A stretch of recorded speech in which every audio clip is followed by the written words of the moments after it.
अष्टाङ्गहृदयं सूत्रस्थानं द्वितीयोऽध्यायः दिनचर्याध्यायः। अथातो दिनचर्याध्यायं व्याख्यास्यामः इति स्माहुरात्रेयादयो महर्षयः। ब्राह्मे मुहूर्ते उत्तिष्ठेत् स्वस्थो रक्षार्थमायुषः, शरीरचिन्तान् निर्वर्त्य कृतशौचविधिस्ततः। अर्कन्यग्रोधखदिरकरञ्जककुभादिजं प्रातर्भुक्त्वा च मृद्वग्रं कषायकटुतिक्तकं कनीन्यग्रसमस्थौल्यं प्रगुणन् द्वादशाङ्गुलं भक्षयेद्दन्तपवनं दन्तमांसान्यबाधयन्। नाद्यादजीर्णवमथु श्वासकासज्वरार्दिति तृष्णास्य पाकहृन्नेत्र शिरः कर्णामयी च तत्। सौवीरमैजनं नित्यं हितमक्ष्णोस्ततो भजेत्, चक्षुस्तेजोमयं तस्य विशेषात् श्लेष्मतो भयं। योजयेत् सप्तरात्रेऽस्मात् श्रावणार्थं रसाञ्जनं, ततो नावनगण्डूष धूमताम्बूलभाग् भवेत्। ताम्बूलं क्षतपित्तास्र रूक्षोत्कुपितचक्षुषां विषमूर्च्छामदार्तानामपथ्यं शोषिणामपि। अभ्यङ्गमाचरेन्नित्यं स जराश्रमवातः, दृष्टिप्रसादपुष्ट्यायुः स्वप्नसुत्वक्त्वदाढ्यकृत्। शिरः श्रवणपादेषु तं विशेषेण शीलयेत्, वर्ज्योऽभ्यङ्गः कफग्रस्त कृतसंशुद्ध्यजीर्णिभिः। लाघवं कर्मसामर्थ्यं दीप्तोऽग्निर्मेधसः क्षयः, विभक्तघनगात्रत्वं व्यायामादुपजायते। वातपित्तामयी बालो वृद्धो जीर्णो च तं त्यजेत्, अर्धशक्त्या निषेव्यस्तु बलिभिः स्निग्धभोजिभिः। शीतकाले वसन्ते च मन्दमेव ततोऽन्यदा, तं कृत्वानुसुखं देहं मर्दयेच्च समन्ततः।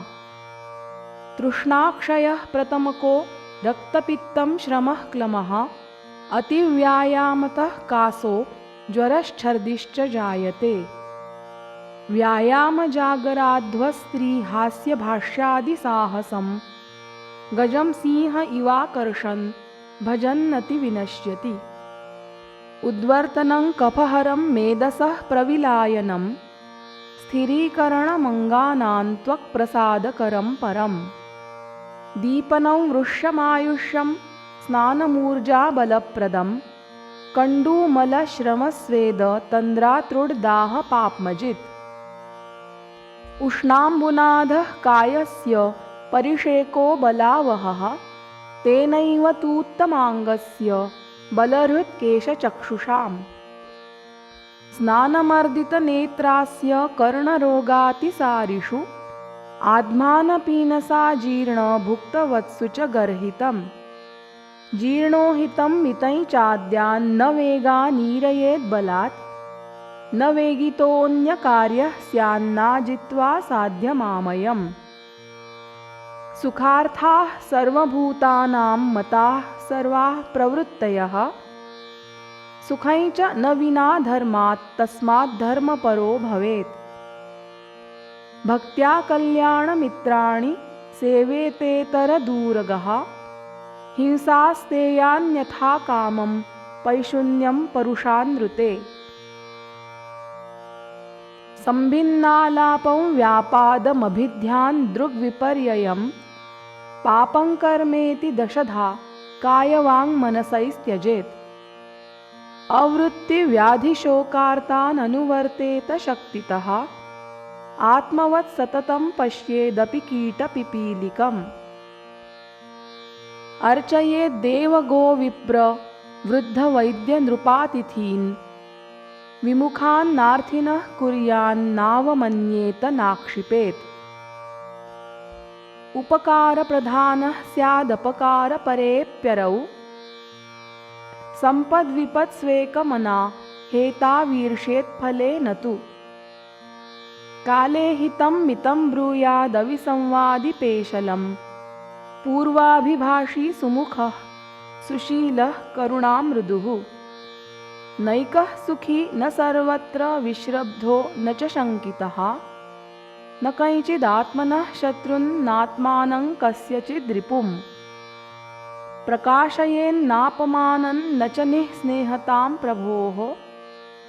जनस्याशयमालक्ष्य यो यथा परितुष्यति तन्तथैवानुवर्तेत पराराधनपण्डितः। न पीडयेदिन्द्रियाणि न चैतान्यतिलालयेत्। त्रिवर्गशून्यन्नारम्भं भजेत्तञ् चाविरोधयन्। अनुयायात् प्रतिपदं सर्वधर्मेषु मध्यमाम्।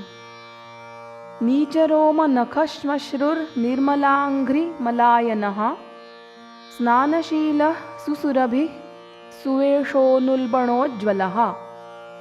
धारयेत् सततं रत्नसिद्धमन्त्रमहौषधीः। सातपत्रपदत्राणो विचरेद्युगमात्रदृक्। निशिचात्ययिके कार्ये दण्डीमौलिसहायवान्। चैत्यपूज्यध्वजाशस्तच्छायाभस्मतुषा शुचीन्। नाक्रामेच्छर्करालोष्टबलिस्नानभुवो न च। नदीन्तरेन्न बाहुभ्यान्नाग्निस्कन्धमभिव्रजेत्। सन्दिग्धनावं वृक्षैः च नारोहेद्दुष्टयानवत्। नासंवृतमुखः कुर्यात् क्षुतिहास्यविजृम्भणम्। नासिकान्न विकुष्णीयान्नाकस्माद्विलिखेद्भुवम्। नाङ्गैश्चेष्टेत विगुणन् नासीतोत्कटकश्चिरम्। देहवाक्चेतसां चेष्टाः प्राक्श्रमाद्विनिवर्तयेत्। नोर्ध्वजानुश्चिरन् तिष्ठेत् नक्तं सेवेत न द्रुमम्। तथा चत्वरचैत्यान्तश्चतुष्पथसुरालयान्। सूनाटवी शून्यगृहश्मशानानि दिवापि न। सर्वथेक्षेत नादित्यं न भारं शिरसा वहेत्। नेक्षेत प्रततं सूक्ष्मं दीप्ता मेध्या प्रियाणि च। मद्यविक्रयसन्धानदानादानानि नाचरेत्। पुरोवातातपरजस्तुषारपरुषानिलान्। अनृजुः क्षवथूद्गारकासस्वप्नान्नमैथुनं। कूलछायान् नृपदृष्टं व्यालदंष्ट्रिविषाणिनः।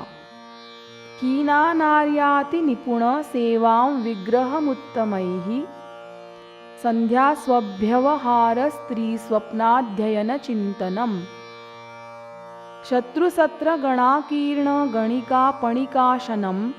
गात्रवक्त्रनखैर्वाद्यं हस्तकेशावधूननम्। तोयाग्निपूज्यमध्येन यानं धूमं शवाश्रयं। मद्यातिसक्तिं विश्रम्भस्वातन्त्र्ये स्त्रीषु च त्यजेत्। आचार्यः सर्वचेष्टासु लोक एव हि धीमतः। अनुकुर्यात् तमेवातो लौकिकेऽर्थे परीक्षकः। आर्द्रसन्तानता त्यागः कायवाक्चेतसां दमः। स्वार्थबुद्धिः परार्थेषु पर्याप्तमिति सद्व्रतम्। नक्तं दिनानि मे यान्ति कथं भूतस्य सम्प्रति। दुःखभाङ् न भवत्येवं नित्यं सन्निहितस्मृतिः। इत्याचारः समासेन यं प्राप्नोति समाचरन्। आयुरारोग्यमैश्वर्यं यशो लोकांश्च शाश्वतान्। इति श्रीवैद्यपतिसिंहगुप्तसूनु श्रीमद्वाग्भटविरचितायामष्टाङ्गहृदयसंहितायां सूत्रस्थाने दिनचर्या नाम द्वितीयोऽध्यायः।